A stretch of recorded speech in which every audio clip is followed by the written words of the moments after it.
The old oak tree had stood at the edge of Michael Turner's property for longer than he had been alive. Its branches stretched outward like open arms, sheltering the yard in steady shade, its trunk wide enough that 3 grown men could barely wrap their arms around it. Generations had come and gone while the oak remained, quietly anchoring the neighborhood in a sense of time and memory. To Michael, the tree was more than a plant. It was a piece of his family's history. His grandfather had planted flowers beneath it. His father had hung a swing from its branches, and he himself had rested under it after long days of work, listening to the rustle of leaves as if they were whispering stories from the past. But not everyone felt the same affection for the enormous oak. When a new neighbor moved in next door, a woman with a permanent scowl, an air of entitlement, and a reputation that spread faster than gossip, everything began to shift. Her name was Cynthia, but to the neighborhood, she quickly became known by another name, the resident Karen. From the moment she arrived, she carried herself not as a newcomer eager to fit in, but as someone marching into a kingdom she believed she already ruled. Within a week, she had filed her first HOA complaint about improper mailbox alignment. Within a month, she had confronted 3 residents about parking too close to her side of the street. And within 3 months, she had identified her newest target. Michael's oak tree. It began with small incidents. She would stand by the edge of her property with crossed arms, staring upward at the branches as though plotting some tactical maneuver. She complained about leaves drifting into her yard. She muttered loudly about allergens and shade patterns. Soon, subtle murmurs evolved into pointed comments to anyone who would listen. She insisted the tree was a threat, that it was dangerously large, that it blocked sunlight from reaching her gardening space. Though few believed she was serious about gardening, her backyard was as bare as her patience.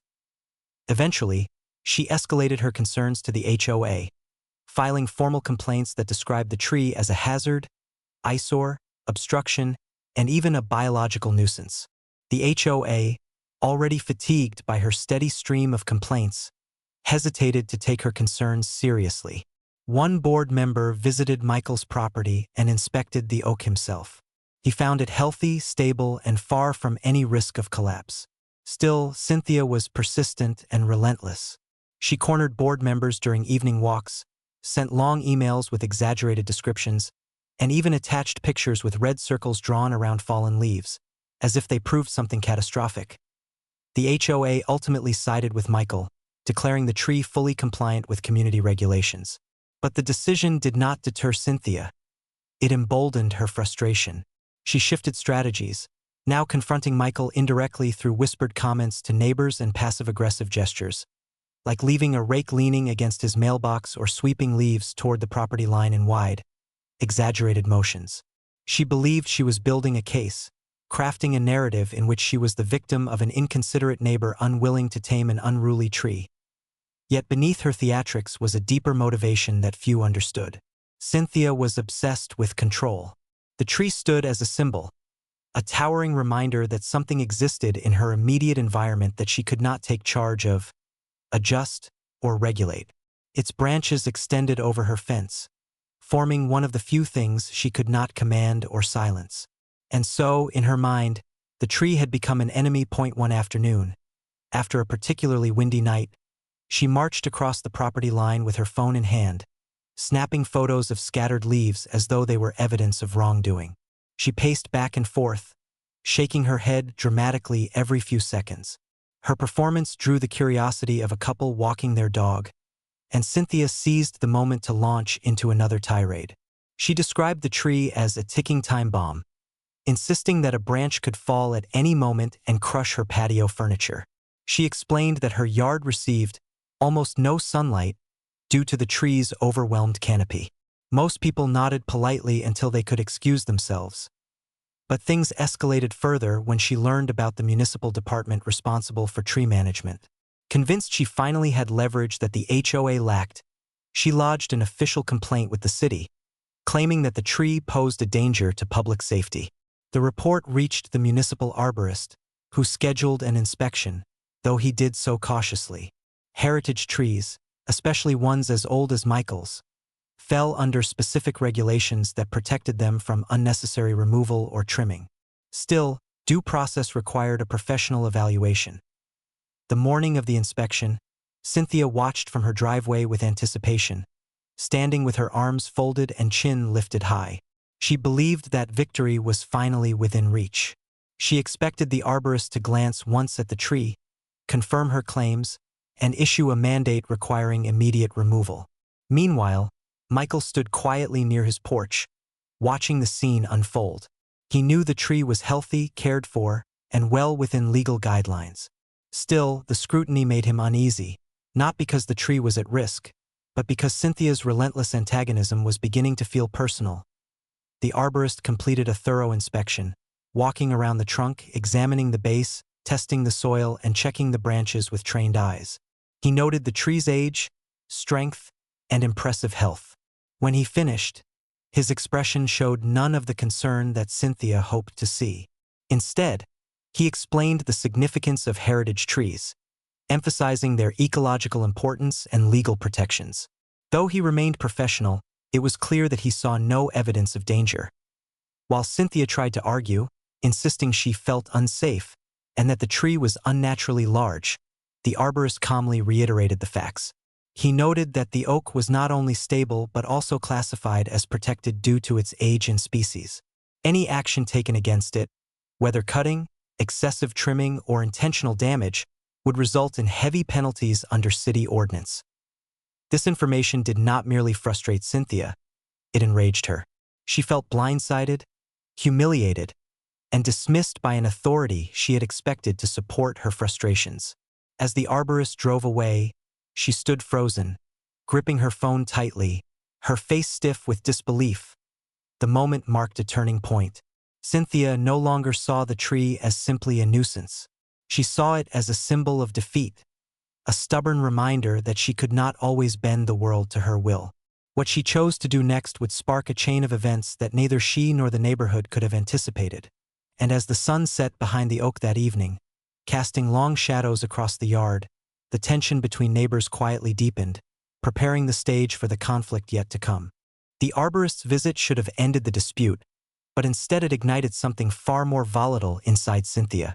In her mind, the tree had not only defied her but embarrassed her. It stood tall and unwavering while she felt small, dismissed, and powerless. That night, she replayed the arborist's words over and over, twisting them into an insult, convincing herself that she had been wronged. By morning, her frustration had hardened into determination. A toxic resolve that she would not allow the tree, or the man who owned it, to win. Over the next few days, she shifted from open confrontation to quiet resentment. She avoided glancing in Michael's direction, yet she lingered near her fence more often than before, staring at the oak as though studying her opponent. The tree, of course, remained indifferent, swaying gently in the wind, shedding leaves naturally, offering shade and presence as it had for decades. But to Cynthia, each leaf that fell into her yard, each shadow cast across her lawn, felt like a deliberate insult. She began to devise a plan, fueled by a misguided belief that she was justified. After all, she reasoned, she was the one suffering. The leaves, the blocked sunlight, the inconvenience. She believed removing the tree would restore balance and fairness to the neighborhood. And so, in the absence of support from the HOA or city, she narrowed her options until only one remained. Taking matters into her own hands, it started with small attempts.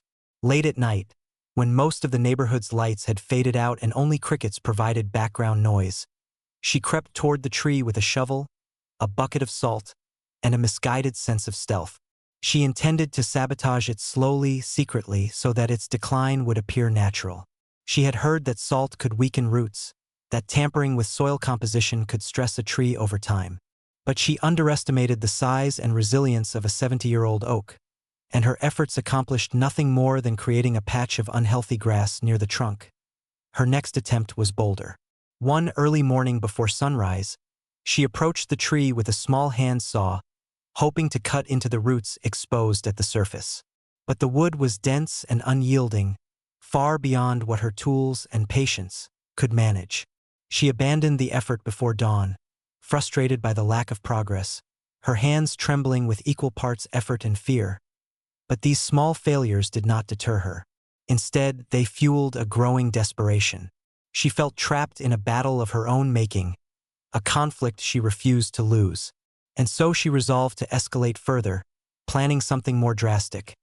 Something she believed would finally eliminate the source of her irritation once and for all. A week later, under the cover of a dark, moonless night, she carried out her most reckless decision yet.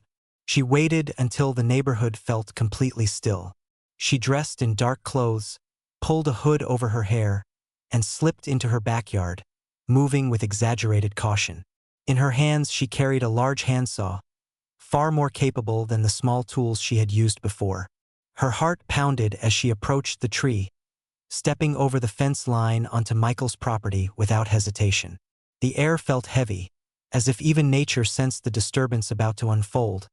She reached the base of the oak and examined the trunk, searching for a place where her efforts might appear natural. She believed that if she could create enough internal weakness, the tree would appear unstable, giving her the justification she needed to demand its removal. She found a section of bark that looked slightly weathered and pressed the blade against it, beginning the slow, arduous process of sawing into the century-old wood. The sound was softer than she expected, muted by the thickness of the trunk. But the effort was immense.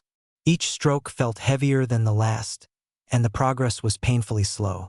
Sweat dripped down her forehead despite the cool night air. Her hands shook not only from exertion but from the fear of being caught. But she kept going, driven by stubborn pride and mounting resentment. By the time she had cut a shallow groove into the trunk, she was exhausted. Her arms burned, her breath was ragged, and her nerves were frayed. She realized she could not accomplish the damage she envisioned in a single night. Instead, she decided she would return gradually, weakening the tree over time. She hid the saw behind her shed and retreated inside her house, convinced she had taken the first necessary step. What she did not realize was that she had left behind clear evidence of her intrusion. A few wood shavings scattered across the grass, a faint indentation of her shoes in the soft soil near the trunk. And most incriminating of all, a motion-activated security camera mounted discreetly on Michael's porch that captured her entire approach. Every step across the property line, every illegal act committed under the shadows of night. Michael discovered the footage the following morning. He initially opened the security app to check notifications, expecting the typical motion alerts from stray cats or passing vehicles. But when he saw the figure near his tree, cloaked in darkness, carrying a saw, his heart sank. As the recording played, the truth became unavoidable. Cynthia had attempted to harm the tree. She had trespassed onto his property. And she had committed it in secret, believing no one would ever know that he watched the footage twice. Then a third time, not out of disbelief but out of disappointment. He had expected unreasonable behavior from her. But this went far beyond petty complaints or exaggerated grievances. This was deliberate sabotage, dangerous, illegal, and deeply personal. After documenting the scene in daylight, taking photos of the cut marks and collecting the wood shavings as evidence, he contacted the city's urban forestry department. The same arborist who had evaluated the tree earlier arrived, studied the damage, and immediately recognized the signs of intentional tampering. His expression darkened, not only because of the harm inflicted on the protected oak, but because of the serious legal implications such actions carried. City regulations were clear. Heritage trees were protected by strict ordinances. Any attempt to damage, remove, or tamper with them without proper permission constituted a major violation. The penalties were severe, with fines so high they were designed to deter exactly this kind of situation. The arborist filled out a full incident report, noting the physical damage, the evidence found, and the recorded footage. By afternoon, the case had been escalated to the city's Environmental Enforcement Division, and as the sun began to dip behind the oak, casting long shadows across the yard once again, a quiet storm was already forming. One that would soon descend on Cynthia with the force of every consequence she had tried so hard to avoid. The morning after the arborist submitted his report, the city's Environmental Enforcement Division moved quickly. They reviewed the evidence, the motion-activated footage, the disturbed soil around the oak, and the shallow cut marks on the trunk. It was irrefutable. Cynthia had trespassed, attempted to damage a protected heritage tree, and violated municipal ordinances. In short, she had committed a serious offense. The city sent an official notice to Cynthia, detailing the violations and specifying the fines for each infraction. The penalties were staggering, amounting to tens of thousands of dollars, enough to shock anyone who assumed rules were easily bendable. The notice also emphasized that any further attempts to tamper with the tree or Michael's property would escalate to criminal charges. For a moment, Cynthia read through the letter in disbelief. Her anger, which had fueled every petty complaint and sneaky midnight attempt, turned slowly into a simmering panic. Meanwhile, Michael went about his morning routine quietly, sipping coffee on his porch, observing the oak that had endured more conflict than he ever imagined. He felt a mixture of relief and vindication. The tree was intact, the law was on his side, and the malicious neighbor's actions had not succeeded. Yet he knew this was not just a personal victory. It was a reminder that resilience, patience, and careful documentation could withstand even the most relentless antagonism. Cynthia, however, was unwilling to admit defeat. She spent the following days trying to justify her actions, writing long emails to the city claiming she had only tried to protect her property or reduce the nuisance of leaves and shade. The city, adhering strictly to the law, ignored these excuses. They had proof of deliberate tampering, and the heritage tree ordinance was clear. Intent or negligence did not mitigate responsibility. Word spread quickly through the neighborhood. Neighbors who had quietly observed Cynthia's antics were both vindicated and entertained. Some shook their heads at her audacity, while others marveled at how dramatically the situation had escalated. Michael, however, maintained a dignified silence.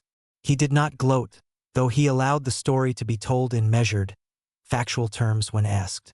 The tree, after all, was the true hero in his eyes, standing tall and unchanged despite all the drama.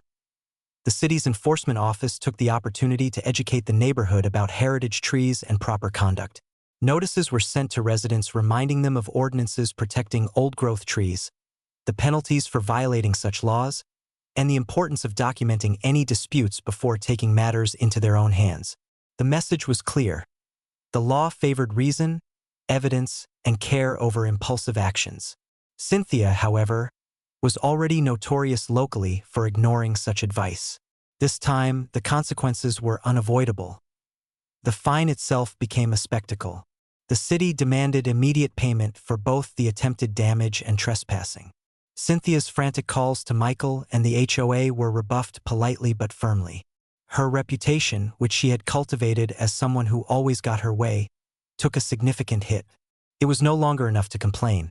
She had crossed a line, and the community now viewed her behavior as reckless and self-serving. In the days that followed, Cynthia attempted to repair her image, making awkward gestures like offering to rake leaves in public areas or posting generic apologies on neighborhood forums. Yet the sting of her fines and public embarrassment lingered. The neighbors, many of whom had been silently observing, could not resist noting the irony. The woman who demanded control over her surroundings had lost both status and money because of her own impatience and aggression. Meanwhile, Michael took careful steps to ensure the tree remained healthy. He consulted professional arborists for routine maintenance, fertilized the soil, and made sure the tree had proper water during dry spells. Each action was a quiet celebration of what he had protected, not just a piece of property, but a living link to the past. For him, the oak symbolized resilience, patience, and the power of abiding by the rules while others sought shortcuts. As weeks passed, the neighborhood settled back into a semblance of normalcy. The drama subsided, but stories of the incident spread widely, both online and offline. The tale of the Karen versus the oak tree became a cautionary story, a reminder that overreach and impulsive behavior could backfire spectacularly. People discussed it at block parties, in HOA meetings, and on social media, often marveling at how a single tree could be at the center of such chaos. Cynthia herself became quieter, more hesitant in her interactions, and far less daring with complaints. The massive fines and public scrutiny tempered her behavior, though she still maintained her signature scowl. Her attempts to control the neighborhood were now measured, cautious, and significantly less intimidating. It was as if the oak tree had not only survived the physical threat, but had also imposed a natural check on the person who had challenged it. For Michael, the story left a deeper impression than just victory over a difficult neighbor. It was a lesson in patience, evidence, and perseverance. The tree, in its quiet strength, had reminded him that some forces, nature, law, and time, cannot be rushed, bribed, or bullied. And in a neighborhood full of rules, rivalries, and occasional chaos, that realization was invaluable. On a late afternoon, months after the incident, Michael stood beneath the oak's wide canopy. Sunlight filtered through the leaves in dappled patterns on the grass, and he could hear birds chirping in the branches above. He closed his eyes briefly, appreciating the calm after the storm, the justice that had been served, and the lessons embedded in every ring of the tree's ancient trunk. The neighborhood had witnessed chaos, confrontation, and consequences, but at the center of it all, life endured. The oak tree continued to stand, a silent guardian, a living testament to patience and resilience. Cynthia had been humbled, the law had prevailed, and Michael's corner of the neighborhood returned to peace. The story, however, lingered in conversations on social media and in the minds of anyone who learned that sometimes the quietest, oldest, and most steadfast forces are the ones that ultimately win. And so, the saga concluded, not with drama, shouting, or revenge, but with the enduring truth that patience, evidence, and respect for the law can triumph over even the most persistent and disruptive forces. The tree, unshaken, remained at the heart of it all, its branches reaching toward the sky as if to remind everyone that some victories are timeless.